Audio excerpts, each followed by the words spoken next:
I was at my computer, lost in lines of code, when my phone buzzed. It was a text from an unknown number. "Check out this address, your wife might be there." I frowned, thinking it was some kind of prank. Ava would never cheat on me. Shaking my head, I dismissed the message and went back to coding, my focus slowly returning to the project at hand. The next day, my phone buzzed again. This time it was a call from the same unknown number. I answered, annoyed. "Who is this? I don't have time for jokes." The voice on the other end was serious. "You need to check this address." Roast me. I hung up, frustrated, but still not convinced. I pushed the thought aside, diving back into my work. There were deadlines to meet. A few hours later, my phone rang again, same number. This time I answered, my curiosity piqued. "All right, what do you want?" "Just go to the address, see for yourself," the voice insisted.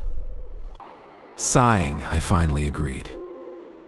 Maybe it was better to get this over with and prove to myself that it was just a prank. I grabbed my jacket and headed out, my mind racing with doubts and questions. The drive was short, but my mind was a whirlwind. And I lived a quiet life in our modest home. Both of us worked hard, though money was always tight. I was a freelance programmer, often pulling late nights to make ends meet, while Ava worked as a cashier at the local grocery store. When I arrived at the address, it turned out to be a small, nondescript hotel. The lobby was nearly empty, save for a bored-looking receptionist and a couple of travelers checking in. I felt out of place in my pill-ridden sweater. But I shook off the nerves and walked up to the desk. "Can I help you?" The receptionist asked, barely looking up from her screen. Yeah, I'm looking for my wife." "Ava Williams?" I said, trying to sound casual. The receptionist frowned, tapping a few keys. "Ava Williams? I'm sorry, but I can't give out guest information." Frustrated, I thanked her and stepped back, not sure what to do next. I decided to wait in the lobby for a bit, hoping I might catch a glimpse of Ava or get a clue about what was going on. I found a seat in a quiet corner and kept an eye on the elevator in the entrance. Minutes turned into an hour and there was no sign of Ava. My mind raced with possibilities, none of them comforting. Finally, I decided it was time to go home. Maybe it was all a big misunderstanding. I'd talk to Ava when she got back and sort this out. Who plays pranks like this on my gullibility? I asked irritably as I walked back. When I got home, it was late. The house was quiet, save for the hum of the refrigerator. Ava had a night shift at the convenience store, so the place felt emptier than usual.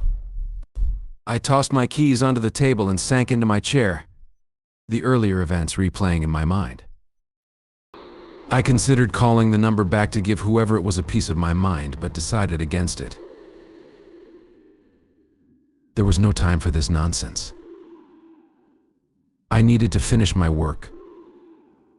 I easily climbed onto my desk, setting my laptop up and pulling out the notes I had jotted down earlier. My cat, Mr. Whiskers, jumped up onto the keyboard, nuzzling my hand. I scratched behind his ears and he settled down next to me. Usually he slept here at night, but it seemed he couldn't sleep since I wasn't in bed. I went to the refrigerator and made myself a couple of sandwiches, pairing them with a glass of sweet tea. The cold cuts and bread felt comforting as I made my way back to my desk, balancing everything carefully. But my sweet tooth wasn't satisfied, so I grabbed a handful of chocolate chip cookies from the cupboard and munched on a few. Sitting back down, I reflected on my current state. Not yet 40, but already I had a slew of issues from my sedentary lifestyle. My eyesight had deteriorated and I had gone through 3 pairs of glasses with increasingly thick lenses. My back ached constantly from hunching over the computer, and my stomach groaned from the late-night snacks that had become too frequent. Things weren't great, but at least we didn't have a child yet. I imagined how much more stressful it would be if a kid were involved. Mr. Whiskers watched me, his eyes half closed as I took a bite of my sandwich. The thought of having a child in this chaotic lifestyle seemed overwhelming. Between Ava's odd hours and my freelancing schedule, fitting a baby into the mix seemed impossible. There was a relief in a way that it was just us and Mr. Whiskers. I chuckled to myself, thinking it was probably just a stupid prank. Ava was wonderful, and I was lucky to have her. She was always so understanding about my work and supportive, even when times were tough. Despite our financial struggles, she never complained. Finishing my sandwich, I washed it down with a sweet tea, savoring the familiar taste. My back twinged as I leaned forward, the familiar ache settling in. I made a mental note to stretch more, knowing full well I'd probably forget. I got up. I went and did some squats, some bending over, some stretching. I was relieved. As I continued working at the computer late into the night, my thoughts drifted to Ava. She really was a wonderful wife. We met in our first year at the Institute. I was nothing remarkable then, and I'm not much different now. Ava was the same, unassuming, with no flashy charisma or standout looks, just like me. I studied at the Faculty of Computer Science and Numerical Technologies while she was in marketing. We lived in the dormitory back then. After graduating, we moved into my apartment, got married at 25, and have been together for 13 years now. Even during our student years, Ava didn't stand out in any significant way. She wasn't the type to attract attention, which might be why I never suspected anyone would be interested in her romantically or sexually. I remember the first time I spoke to her. I had just left the classroom and was standing by the window, rereading lecture notes. Ava walked past me with her best friend, the only friend she really had back then. They were talking about how her laptop had broken down and she needed it fixed urgently. I was already pretty good with technology, so I gathered my courage and caught up with them, offering my help. Despite my shyness, Ava's plainness played in my favor. If she had been an attractive, made-up woman, I doubt I would have dared to approach her. I went to her dorm and fixed her laptop. After that, we started seeing each other more often. By the time we graduated, we were a full-fledged couple. I remember those days fondly. We'd spend hours in the library, studying side by side. Ava always had a way of making even the most mundane tasks enjoyable. We'd take breaks, sneaking out to get a cheap coffee or sharing a snack we'd smuggled in. Our dates were simple. Picnics in the park, movie nights with rented DVDs, and long walks just talking about our dreams and plans for the future. Moving in together after graduation felt like the most natural step. My apartment was small, but we made it our own. We'd spend weekends decorating, finding second-hand furniture, and making the place cozy. I'd be working on my computer and Ava would be curled up with a book or trying out a new recipe she found online. It wasn't glamorous, but it was home. Getting married at 25 was another milestone. The wedding was a modest affair with just close family and friends. We couldn't afford much, but it was perfect in its simplicity. Ava looked beautiful in her dress, and I couldn't believe how lucky I was to have her by my side. We promised each other forever, and I meant every word. Life after marriage wasn't always easy. We had our struggles, especially financially. Freelancing as a programmer meant my income was unpredictable. And Ava's job at the grocery store wasn't exactly high-paying, but we managed. We budgeted carefully, saved where we could, and supported each other through the tough times. Despite the challenges, we found joy in the little things. Movie marathons on rainy days, late night talks about our hopes and fears, and quiet evenings spent in each other's company. Ava's laughter was the highlight of my day, and her smile made everything worthwhile. Neither of us had any other sexual partners, at least I never did, and I was certain Ava didn't either. We were each other's first and only.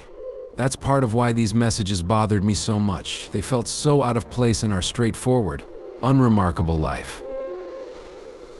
I glanced at the clock, nearly midnight. Ava's shift would be over soon, and I looked forward to seeing her. I knew she'd be tired, but she'd still smile at me, ask about my day, and maybe we'd watch an episode of our favorite show before bed. I chuckled to myself, thinking it was probably just a stupid prank. After hours of work, I finally finished writing the code.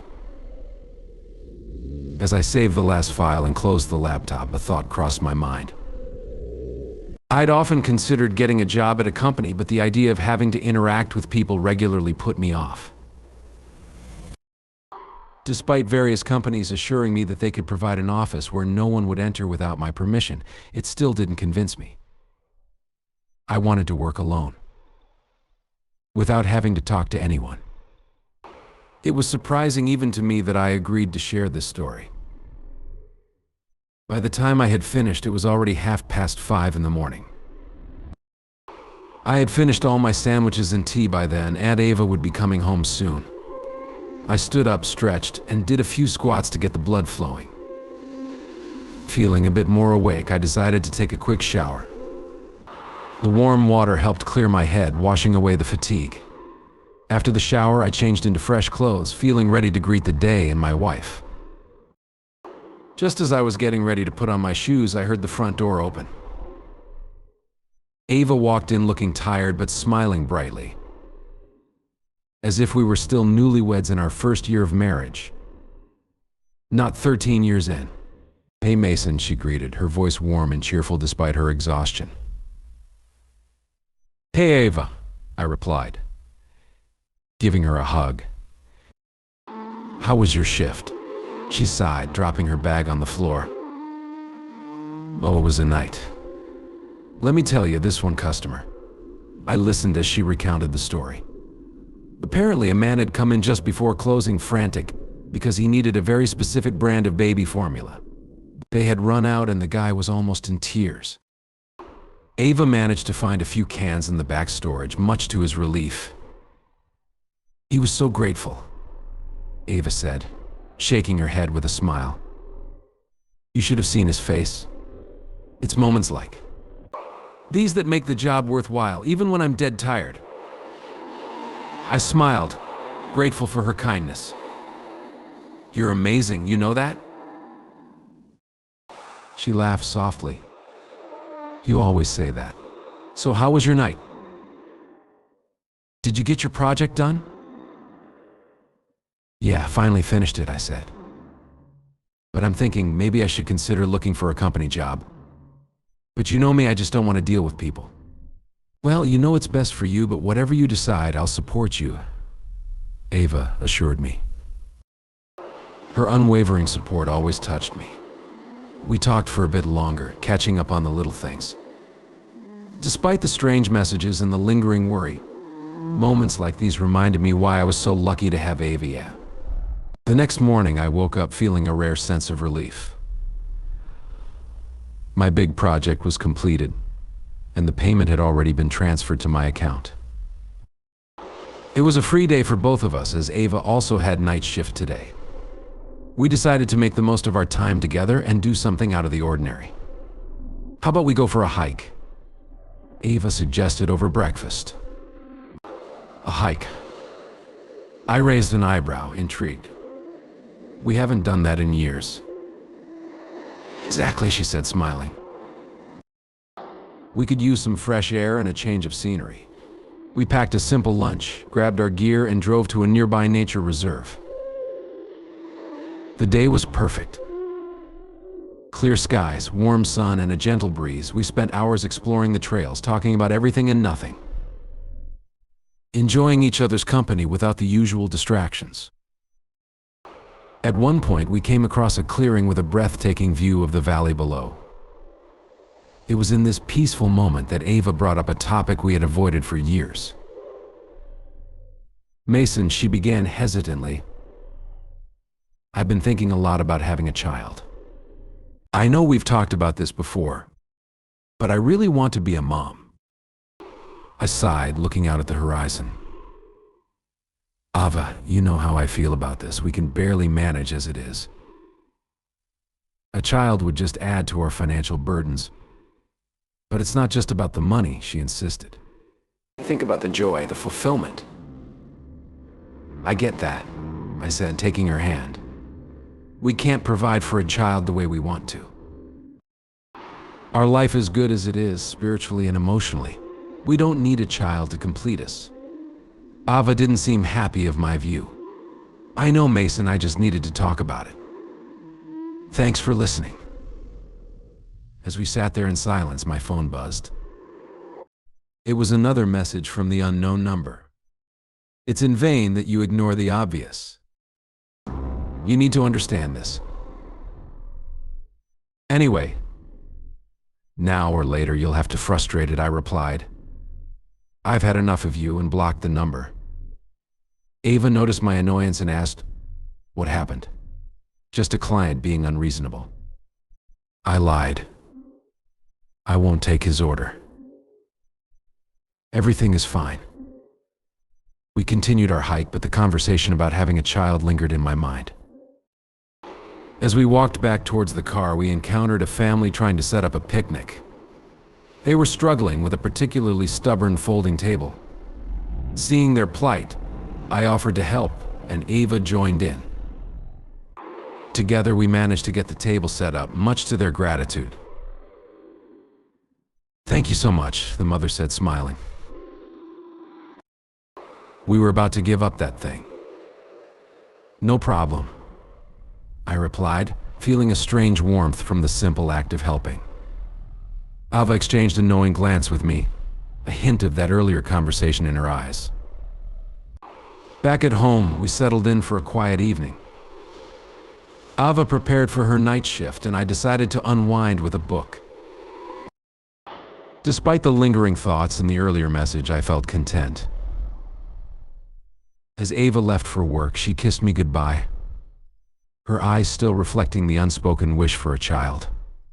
After Ava left for her night shift, I settled into my favorite chair with a book. It was a gripping novel, and the further I read, the more I became immersed in its meaning. The characters, the plot twists, everything pulled me deeper into the story. But then my phone vibrated, pulling me out of the fictional world. It was another message from an unknown number. "Despite the fact that you took the wrong path, I'm giving you another chance. You are missing out on a lot." And then there was an address. Frustrated and fed up, I typed back, "Fuck you," and blocked the number. I tried to return to my book, but the message lingered in my mind. The address gnawed at me, and despite my initial reaction, I couldn't shake the feeling that I needed to go. Finally, I made up my mind. I didn't understand why I agreed to go to that address, but something compelled me.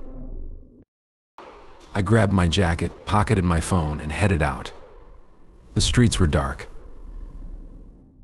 The city cloaked in the quiet stillness of night. Ava's shift had started an hour and a half ago, and the absence of her presence weighed on me.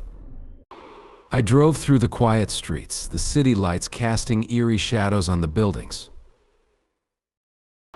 The address led me to an old motel on the outskirts of town. It wasn't the same place as before. This was a run-down, almost forgotten part of the city. The motel looked abandoned at first glance. There were 4 cars parked outside. I parked and approached the entrance. The dim glow of a few light bulbs provided the only illumination. The place seemed abandoned, yet there was a certain cleanliness to it, as if someone still cared enough to maintain it. The darkness added to the ominous feeling that settled in my gut. I took a deep breath and pushed the door open, stepping into the motel's dimly lit lobby. The air was stale and the silence was almost deafening. As I stood in the dimly lit lobby of the old motel, I heard a voice from the shadows. "Is there anything I can help you with?" It was an elderly woman's voice, soft and a bit raspy with age. I turned to the left and walked about 10 meters towards the source of the voice. There, in a small reception area, sat an old lady. She had a sweet smile and an air of kindness about her. "Excuse me," I said, my voice trembling slightly. "Have you seen a woman about this tall with brown hair, blue eyes?" "Her name is Ava." The old lady's eyes sparkled with recognition. "Yes, she came here about an hour ago. She asked for a double room and I gladly gave it to her." A cold wave of shock washed over me. "A double room?" I repeated, my voice cracking. "Where is she? Which room? Who are you?" the old lady asked, her smile fading slightly. "I'm her husband," I said, struggling to keep my voice steady. "She should be on the night shift at the supermarket today." The old lady's eyes widened with concern. "Well, she's in room 17. It's down the hall and to the right." I thanked her and hurried down the hall. As I approached room 17, I heard muffled voices. My heart pounded in my chest as I pressed my ear against the door. The voices became clearer. They were discussing money. I heard Ava's voice say, "That's the price we agreed on." The man's voice replied, "Okay, here you go. Keep your money honestly earned." My jaw dropped. The conversation continued with the man saying, "Listen, even though you're so plain, you're just a bomb in bed. I'd love to spend a few more nights with you." Ava's sweet voice responded, "Thank you very much, but that's my job. Mostly sex happens without feelings." The man agreed, "I understand. That's the work of prostitutes and bants, but in bed you are just fire. Keep this money as a tip." I heard Ava happily thank the man. The man smirked. "You know, I still can't believe my luck. I never expected someone like you to be so skilled." Ava chuckled. "Well, you get what you pay for. I aim to please, and it seems I've succeeded," he laughed. "You certainly have. Your programmer is very lucky to have you," he added. Ava said, "He definitely is." I heard a whisper from a man that I couldn't sort out. Ava laughed softly, a sound that used to bring me joy but now filled me with rage. I tried the door, but it was locked. The door was in bad condition, so I kicked it with all my strength. It fell free from its fastenings with a loud crash. Inside, I saw a small 2-room apartment. On the bed to the left, Ava was sitting completely naked, next to a man I had never seen before. She was putting the money the man gave her into her purse. The room was dimly lit, adding a surreal quality to the scene. For about 3 seconds, there was silence. The shock was paralyzing, but then the silence was broken by the unknown man. He stood up from the bed, first kissing Ava on the cheek. She looked incredibly embarrassed. "Well," he began, "we, in view of myself and your wife, have completed our task. I can be free now." He moved towards the exit and I, still in shock, let him pass. He stopped near me, put his hand on my shoulder and said, "Your wife is just fire, especially when she dominates. Don't lose her." He laughed and walked out. Ava started getting dressed quickly, trying to cover herself so I wouldn't see her naked. When the man left, I finally found my voice. "What the fuck is this, Ava?" She sighed, looking at me with a mix of guilt and resignation. "I really didn't want you to find out about this or get involved, but I'm afraid that's what I have to do now," she admitted. "I've been doing this for the last 8 months." I was stunned. 8 months? And how are you not pregnant yet? "Birth control," she replied. "It's still working and I haven't caught any STD yet, thankfully." "Where does the money go?" I asked. I haven't noticed any improvement in our financial situation." She took a deep breath, sitting down on the bed, fully dressed now. "My father became an addict. He owes a lot of money to a gang that sells stuff. He's in serious debt. The gang didn't just want to kill him because he owes them a lot. So they contacted me and told me to find the money somehow or else they would kill him." I felt a surge of anger and confusion. "Why didn't you tell me? Why didn't you go to the police?" "I was scared," she said, her voice trembling. "These people are very serious. They could easily come after us. My father's relatives have locked him up in a hospital to force him to recover, but the debts are still there. If I keep doing this for another 6 months, I can pay off his debt." I stared at her, trying to process everything. "I always thought you were so homely that no one would pay attention to you. But I never considered that prostitutes are often ordinary girls. Clients pay purely for sex, not for beauty or body figures." Ava pleaded, "Please, Mason, don't go to the police. I'm terrified for our lives. Let me do this for another 6 months, and we can put all of this behind us." "And if you get pregnant during these 6 months," I asked, my voice cold, "or if you catch a disease, will you have to continue with prostitution to cover those costs too?" She looked at me, tears welling up in her eyes. "I'll be careful, Mason. I promise. But I don't see any other way to save my father and keep us safe." I ran a hand through my hair, trying to make sense of this. "So all this time you've been lying to me, sneaking around, doing this behind my back. Do you have any idea how this makes me feel?" Ava's shoulders slumped and she looked down at her hands. "I know, Mason. I know it's wrong. I hated every minute of it. But I didn't see another option. My father's life was at stake. Why didn't you come to me?" I demanded. "We could have figured something out together. We're supposed to be a team."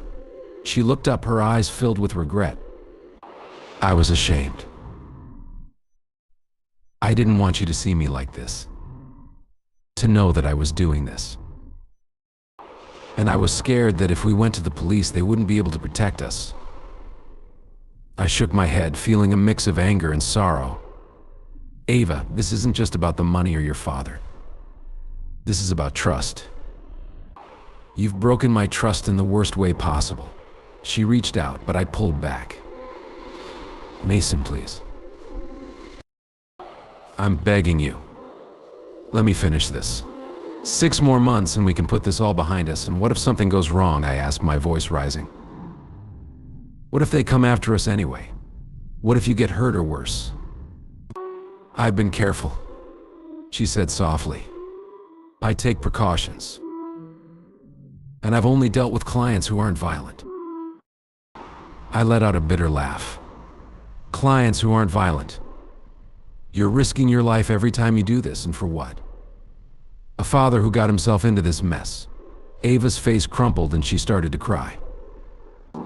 "I know, Mason, I know it's insane, but he's my father. I can't just let him die." I felt a pang of sympathy, but the anger was still there.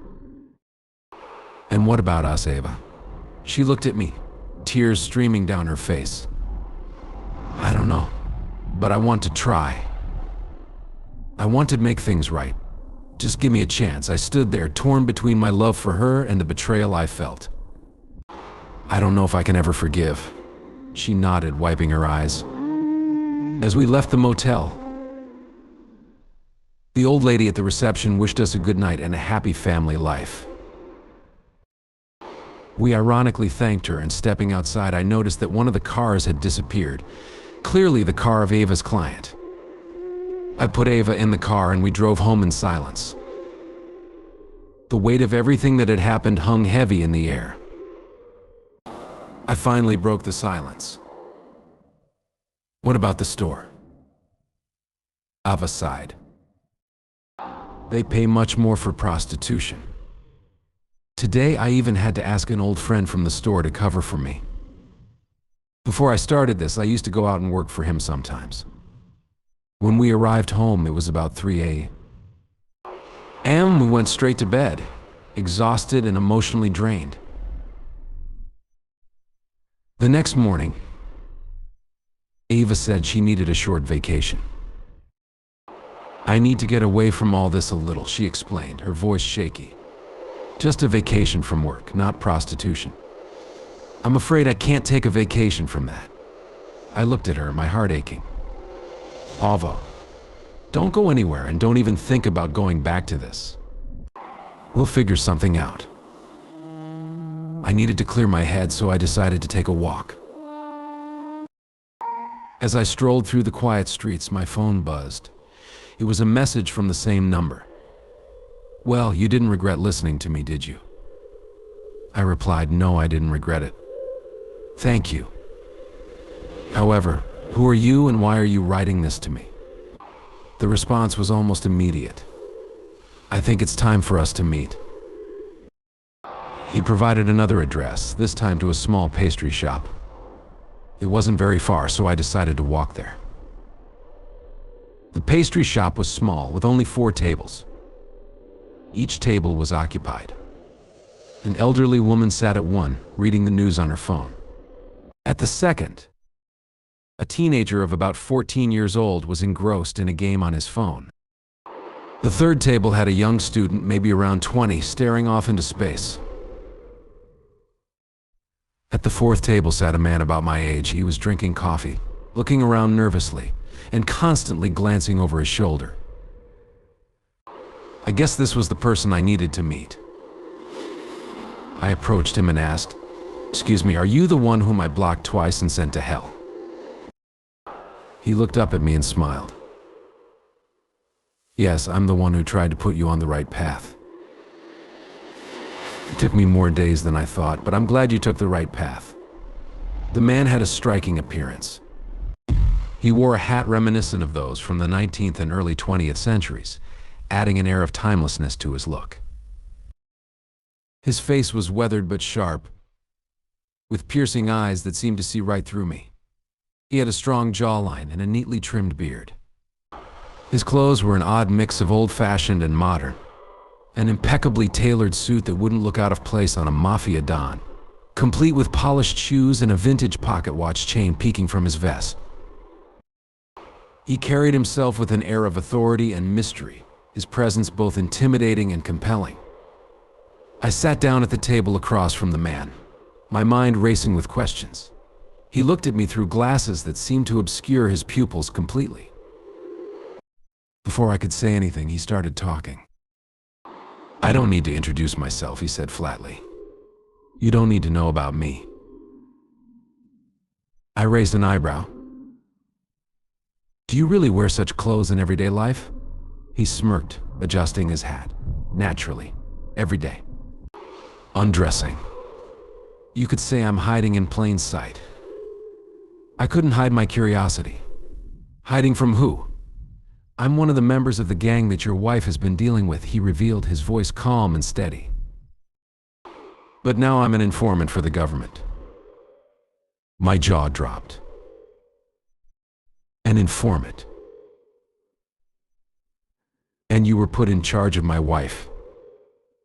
"Yes, she had to come to me to give the money she earned."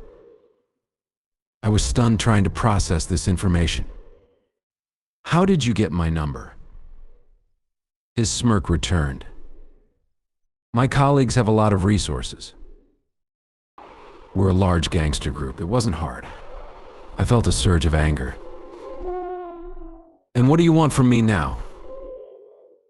"The government is preparing a major operation to take down the gang," he explained.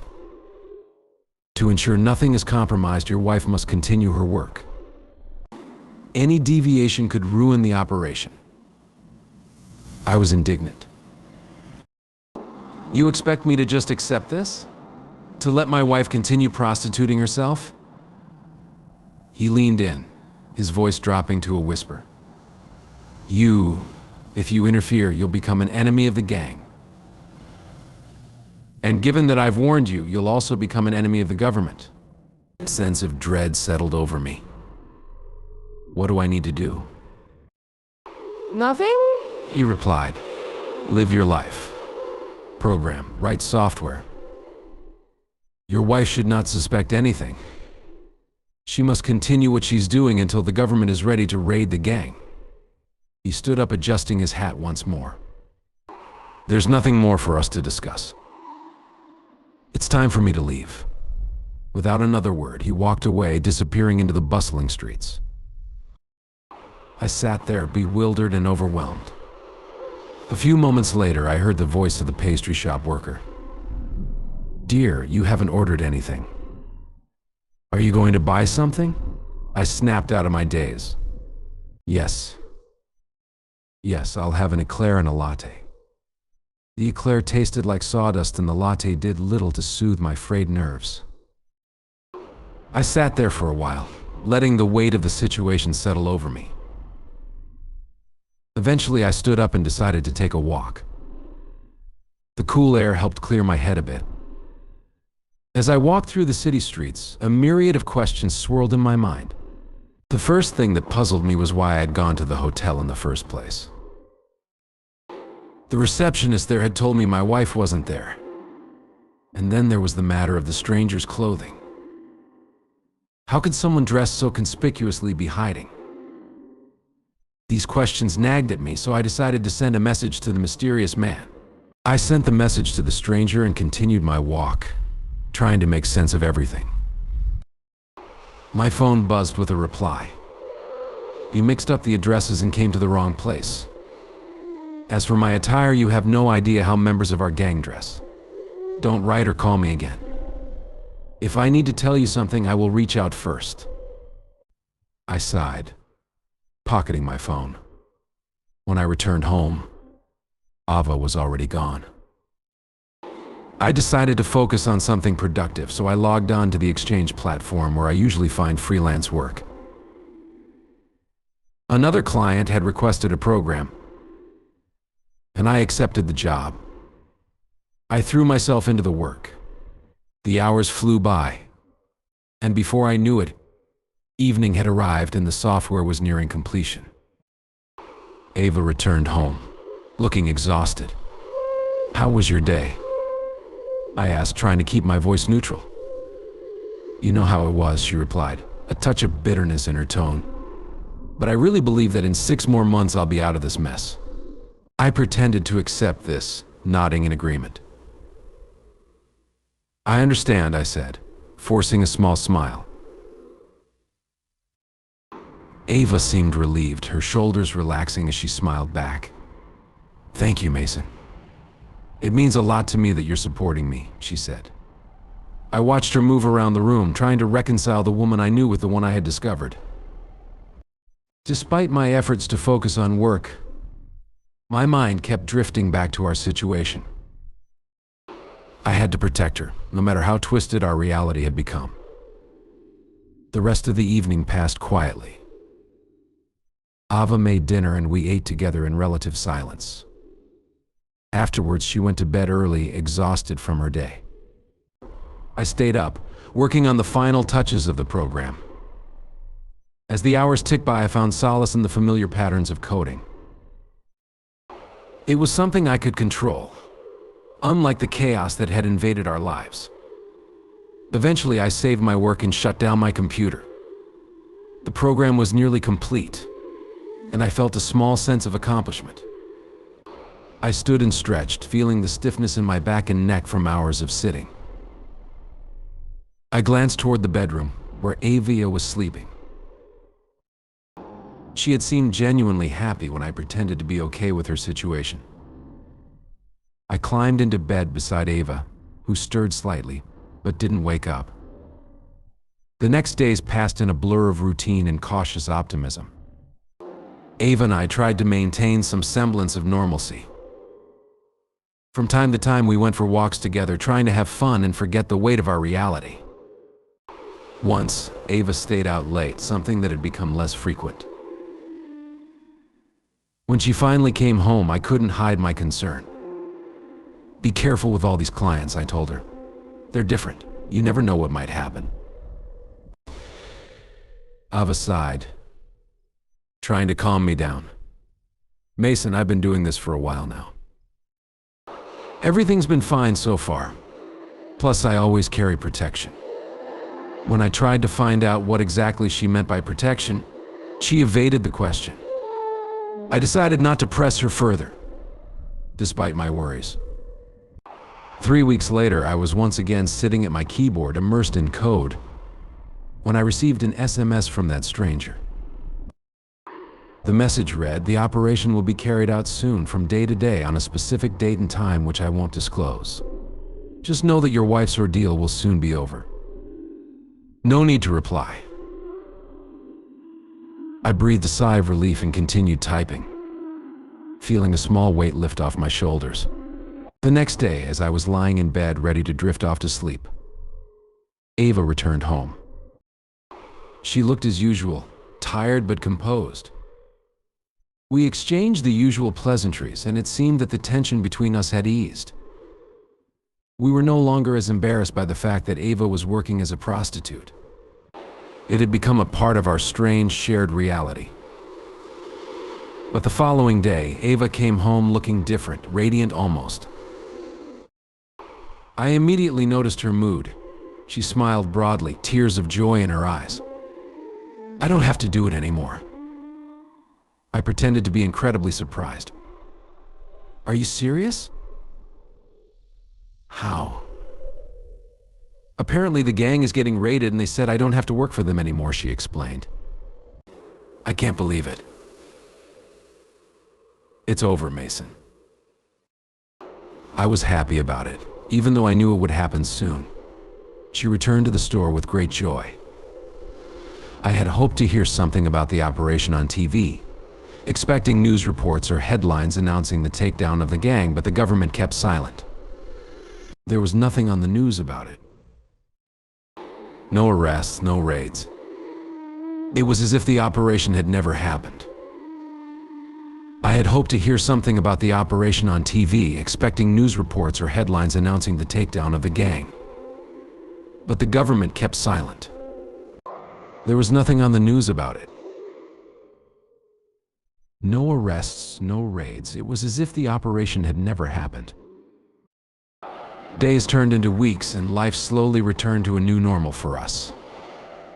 Ava and I focused on rebuilding our relationship and planning for the future. The uncertainty about the gang and the operation lingered in the back of my mind, but I pushed it aside, choosing to focus on the present and the small victories we were achieving together. I thought about writing to the unknown number, asking for confirmation or clarity about what had transpired.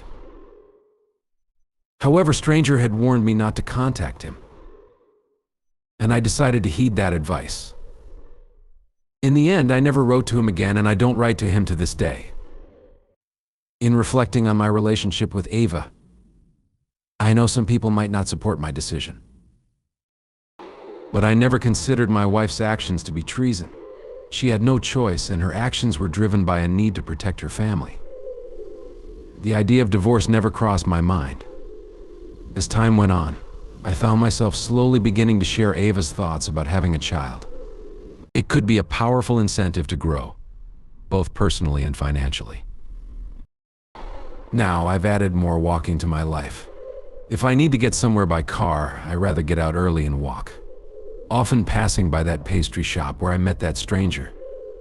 His image is still imprinted in my memory, and I can still see him sitting on a stool with a cup of coffee in his hands.